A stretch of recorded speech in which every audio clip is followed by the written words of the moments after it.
फलश्रुति जो आप बोल रहे थे, मैंने जब ये आपका कोर्स किया वो मैंने खुद भोगा है, मैंने वो पाया है। एक्सेल शीट में एक 12,000 की चेयर पे बैठता था कोवर्किंग स्पेस में और एक्सेल शीट बनाता था कि एक दिन ऐसा मेरा एक स्टूडियो होगा, ऐसा मैं बग बनाऊंगा, ऐसा एक कंपनी बनेगी और ऐसा हम काम करेंगे। और उसको रूप लेने में ज़रा भी समय नहीं लगा। Thank you so much for guiding us Guruji, thank you from bug कि आपने हमें श्री विद्या दी और आज हम यहाँ पे और आप हमारे स्टूडियो में Guruji, that is the best when it comes to MSMEs and you say that our dharma is to keep doing good work. Right. कुछ MSMEs है जो खुशी खुशी करते हैं, कुछ MSMEs है जो बहुत सोच सोच के करते हैं, कभी कभी निराश भी हो जाते हैं। तो उसके ऊपर मुझे आपसे कुछ बात करनी थी कि how do we tackle this situation. तो वैसे अगर आप देखते हो तो जैसे मैंने कहा अर्थ पुरुषार्थ एक होता है, तो ये धन प्राप्ति एक सिद्धि होती है। प्रत्येक जन यहाँ धनवान नहीं हो सकता, सिर्फ इच्छा भी कर दी तो ये सब नहीं प्राप्त कर सकते। वेरी फ्यू पीपल, आप उंगली पे गिना सकते हो, इतने ही लोग असली धनवान होते हैं। और अगर धनवान हो भी गए तो वो टिकना चाहिए फॉर जनरेशन्स टुगेदर। उसको जो लगता है वो सत्वगुण लगता है, that to maintain all this things.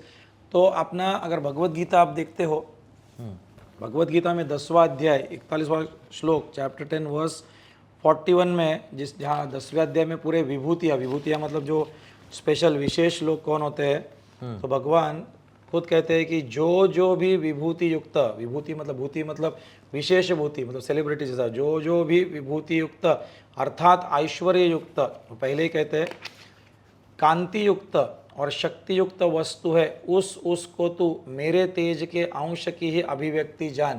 तो अगर यहाँ पे आप देखते हो तो श्री कृष्ण स्वयं कहते हैं जो ऐश्वर्य युक्त है, तो ऐश्वर्य मतलब उस धनवान जो है वो मेरे अंश की अभिव्यक्ति मतलब ही समथिंग स्पेशल, उसको पहले विभूति काउंट करता है। वो बोलते हैं I am present in him. फिर कांति युक्त मतलब जो रूप होता है उसको श्री कृष्ण की अष्टलक्ष्मियों में से एक, उसमें सौंदर्य लक्ष्मी भी है उसके पत्नियों में से। तो सौंदर्य लक्ष्मी मतलब वो जो ब्यूटी से भी बहुत कुछ काम हो सकते हैं, सुंदर स्त्री का स्माइल से भी बहुत काम होता है, एडवर्टाइजमेंट से आप करते हो ना सब। एंड तीसरा शक्ति युक्त बोला है, तो शक्ति तुम्हारी शारीरिक भी हो सकती है, बौद्धिक, मानसिक, आध्यात्मिक शक्ति।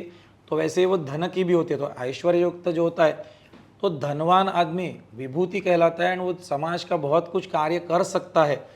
अगर आज मैं प्रश्न पूछूं who can serve the country better, कौन राष्ट्र की सेवा अधिक कर सकता है, एक गरीब आदमी कि एक राजा या कोई तो अमीर। तो मुक्ति के बारे में अगर बात करते हो तो कोई आराम से बैठा हुआ योगी अपना ध्यान लगा के भी उसको मोक्ष हो सकता है, वो चीज़ की बात हम नहीं कर रहे। हम बोल रहे हैं जनहित करते करते यहाँ समाज के कर्मयोगी का बात कर रहा हूँ। तो धर्म करने के लिए लगता है अर्थ।